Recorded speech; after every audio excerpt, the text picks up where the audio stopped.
Dans ces moments de réflexion, Joseph jetait un regard rétrospectif sur le début de sa carrière à la CONAC, en faisant une revue amusante de ce qui avait le plus retenu son attention. Il avait été surpris par sa nomination au poste de directeur général. Le sentiment de peur l'avait envahi, peur de diriger une entreprise d'État agonisante, disposée à la liquidation. Il s'était senti vaincu d'avance à cause des expériences qu'il connaissait de la vie de ce genre d'entreprise. Sur la braise est un récit romancé de la vie d'une entreprise publique, l'entreprise de chaussures, qui était agonisante et où on a nommé un jeune cadre très enthousiaste, désireux de prouver ses capacités. Mais quand il y arrive, en fait, il est seul parce que il va se heurter à toutes les forces d'inhibition, les travailleurs, les cadres en général, qui veulent de la facilité, ils veulent de l'argent facile, ils ne veulent pas mouiller le maillot. Et chacun pense que le directeur général a pris son poste à lui.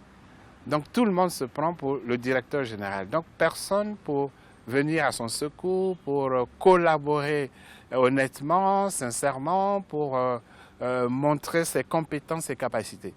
Alors il passe le temps aux intrigues, à créer des obstacles qui doivent barrer la voie à la réussite de ce grand manager. L'inspiration m'est venue de la réalité de la vie des entreprises publiques et j'ai voulu ouvrir une porte d'entrée pour que le commun des citoyens puisse savoir ce qui s'y passe parce que généralement c'est des environnements clos qui sont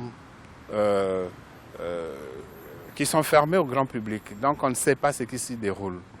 Voilà, et j'ai ouvert donc cette porte pour que l'on sache ce qui se passe dans une entreprise d'État, malade.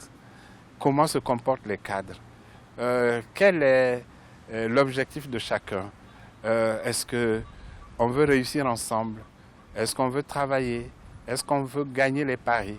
Voilà ce qui m'a inspiré. C'est un message de sensibilisation sur les problèmes qui se posent au sein des entreprises publiques. Je crois qu'ils n'appartiennent pas à un seul pays.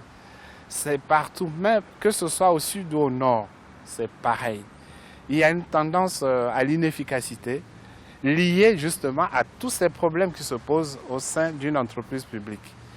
Il faut simplement en prendre conscience, décider de changer de paradigme et d'encourager l'effort, d'encourager les bonnes volontés et de travailler dans le cadre exclusif des lois et des règlements pour que l'ordre règne.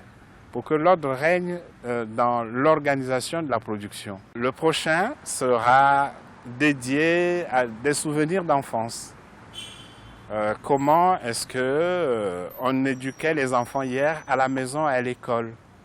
Comment des enfants de pauvres sont devenus des dirigeants aujourd'hui? Parce qu'il y avait une morale, il y avait une certaine rigueur et il y avait une volonté que les enfants s'imposaient. Ils mûrissaient plus tôt, donc ils étaient précoces et rêvaient de quelque chose. Ils se projetaient dans l'avenir et n'épargnaient aucun effort. Donc c'était les enfants de l'effort.